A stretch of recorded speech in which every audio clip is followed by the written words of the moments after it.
Hi, and welcome to the Philosopher's Clearinghouse. Premium thought at a wholesale price. How can we reliably know about the reality that we live in? I'm your host, Calvinist Klein, a.k.a. Romans 9:18, a.k.a. Hopeful Hezekiah. And today we get to do a review of a lecture presented by philosopher Dan Robinson. A lecture on Kant's critique of pure reason. Summarized and paraphrased for the Philosopher's Clearinghouse.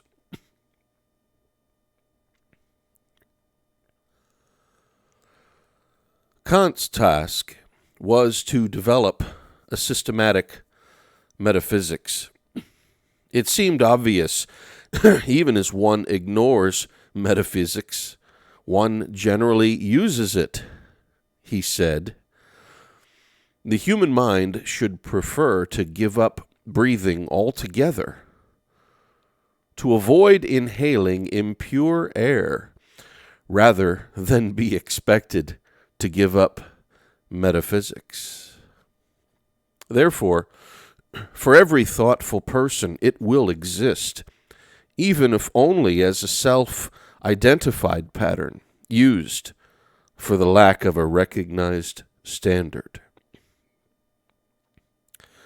What has come before should not be called metaphysics. No critical thinker can say otherwise, but to reject metaphysics is impossible. Therefore, a critique of pure reason must itself be attempted.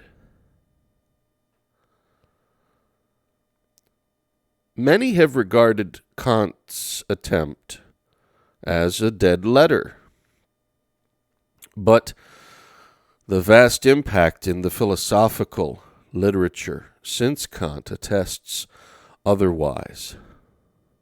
Some critics overstated what Kant was saying, and obviously misjudged or misunderstood him.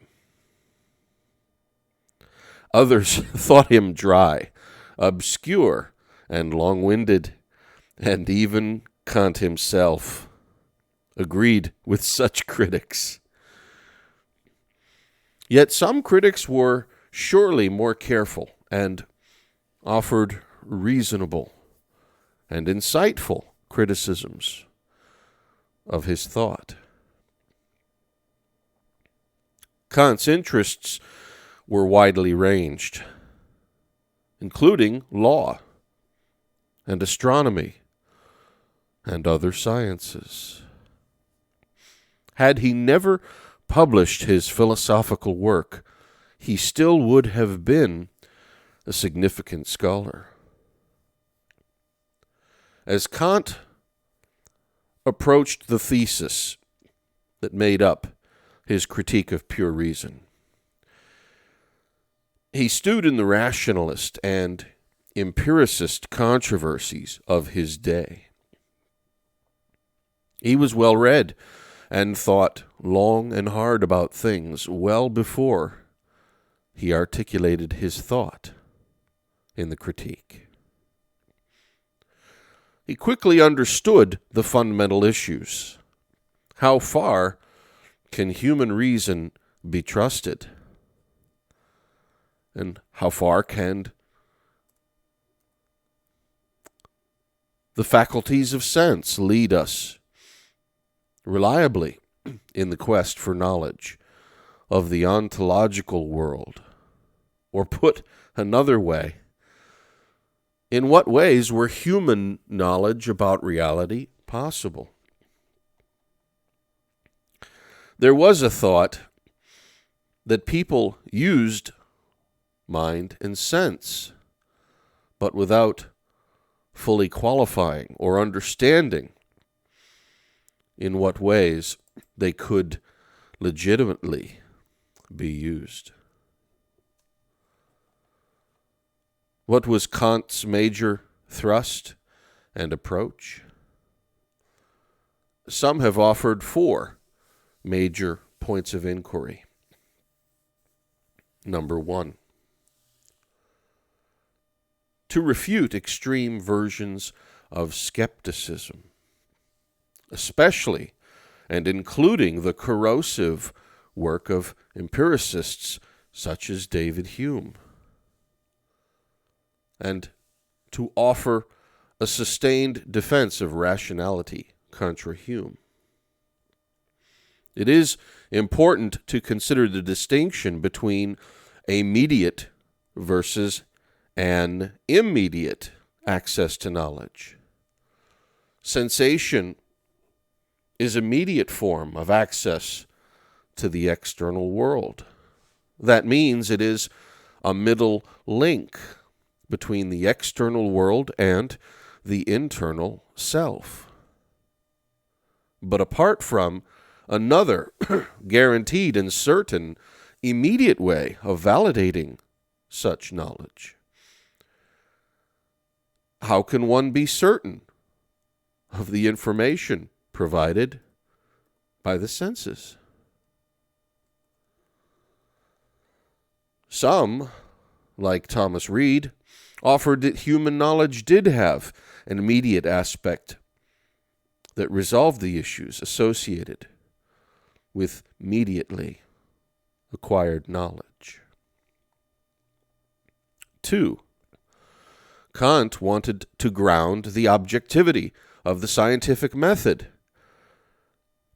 and provide metaphysical foundation for it. He recognizes the errors the common man is prone to and notices the Newtonian revolution, which should surely have a solid grounding. Science should understand its ultimate grounding so that scientific advances could be trusted.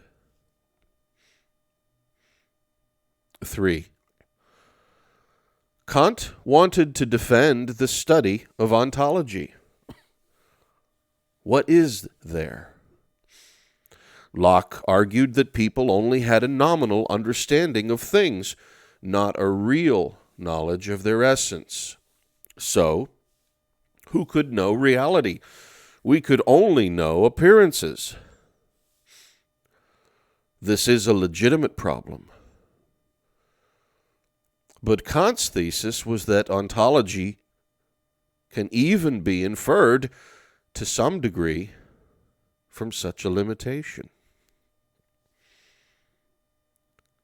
And 4, the transcendental option, to systematically present the conditions necessary for scientific and manifest aspects of reality. This is the idea that one can apprehend some meaningful aspect of the noumenal nature of reality from the phenomenal.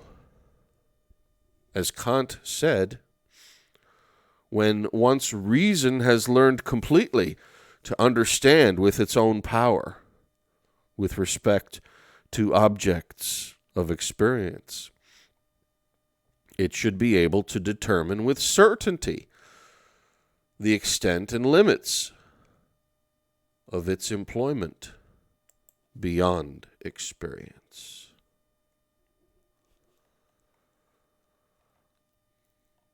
An interesting question arises from Kant's Prolegomena. How is nature possible? Nature, thought Kant, is the existence of things according to universal laws. How do we sift through the hurricane of sensory stimulation? Our mind filters and eliminates many aspects of this sensory overload. That is, our reason in a real and meaningful way creates the reality that we consciously understand by eliminating the sensory overload down to a more manageable amount. In doing so, we generate meaning. And it is reputable to consider that reality is, in some sense at least, self-generated. The human being, as a passive recipient to the tidal waves of sensational perception, would be continually overwhelmed and unable to function in such a rich perceptual world. But Kant would say that the order we impose on such data allows for a functioning individual. Not only do we function in such a soup of sensory overload, but we construct a truly objective understanding of reality, and not merely a subjective one. Kant is harsh to criticize opponents such as the common sense Scots, people like Beatty, Oswald, Reed, and others. But why? The answer seems to be that Kant believes he is in a war with that philosophical school. A conflict between those who would make a philosophy a scientific system and those who would try to reconcile philosophy to the common understanding of ordinary people. Or put another way, the academics versus the populists. Kant was an academic and put the common sense Scots in the populist school. And Kant engaged with them in a partisan manner. For example, Kant dismissed dogmatic claims, and by those he included the popular sense of common people about matters of philosophy. Yet in many of his own philosophical statements, he introduced what can only charitably be called dogmatic statements about his own system and method. Did he see himself in the same mirror that he held up to Reed, Oswald, and Beatty? It seems that Kant was not able to see in himself what he found so easily in the philosophy of others. What does Kant mean by a transcendental argument? Well, by it, he does not mean a formal argument in the sense of scientific proof. Rather, he employs the language of legal jurisprudence. Given the evidence and the arguments of the participants on both sides of a legal matter, what could a fair and impartial judge reasonably be inclined to decide are the facts of the case? Consider legal cases involving boundary disputes. To some extent, Kant similarly argues a pedigree of cognitive claims.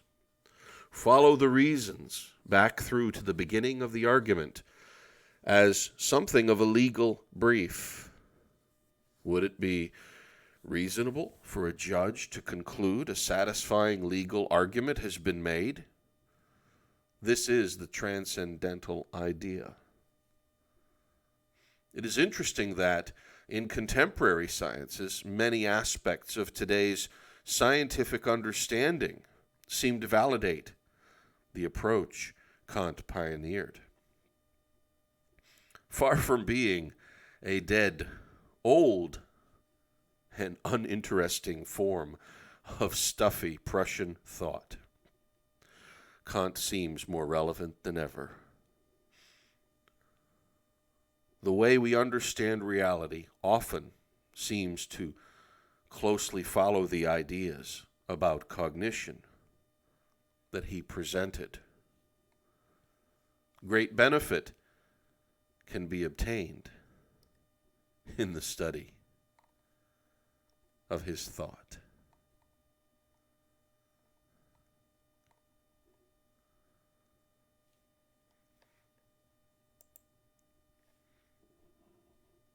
This is Romans 9:18.